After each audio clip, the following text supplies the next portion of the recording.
Coming into the 2022 season, the Denver Broncos linebacker position will need to stay healthy if the Broncos defense expects to remain at the top of their game coming into this season. I'm Cody Rourke, Senior Broncos Analyst at Mile High Sports, and this is your Denver Broncos training camp position preview looking at linebacker. Now, the Broncos have a boost here under first-year defensive play caller Ejiro Evero with the return of Josey Jewell, the Broncos defensive captain at the linebacker position. He'll play the interior Mike position for the Broncos this season after signing a 2-year deal to return. He got off to a hot start last year in 2021, but missed the remainder of the season after tearing his pectoral muscle against the Jacksonville Jaguars in Week 2. He'll be coming in as the incumbent starter at the position, but the question is who will start right next to him at the will linebacker position? That is a huge question right now. Let's take a look at one of the prospects here in Jonas Griffith. The Broncos last offseason traded for him, acquiring him from the San Francisco 49ers. George Paton sending over some capital to help boost the Broncos special teams unit.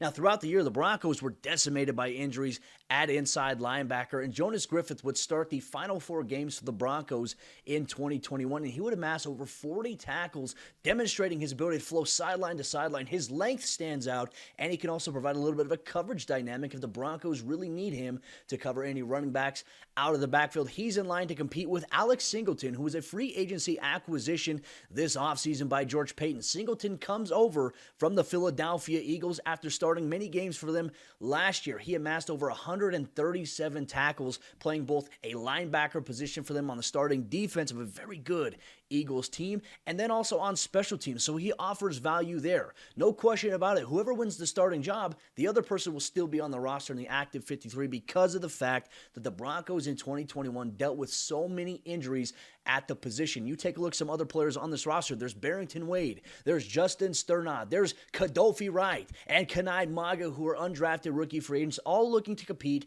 for a spot on special teams and in a rotational role here on the defense. Now, if the Broncos deal with any injuries to any of their starters in 2022, they do have a multitude of backup options and guys who can step up. But if the Broncos need to call on Baron Browning, who started for the Broncos at inside linebacker last year, after all these injuries impacted the defense, they can have him step away from the edge rusher role where he's expected to play and bump back to the inside linebacker spot here. He is a name to keep an eye on, but the Broncos defense will be looking to be a force in stopping the run and also helping in the passing coverage if their linebackers can stay healthy here in 2022.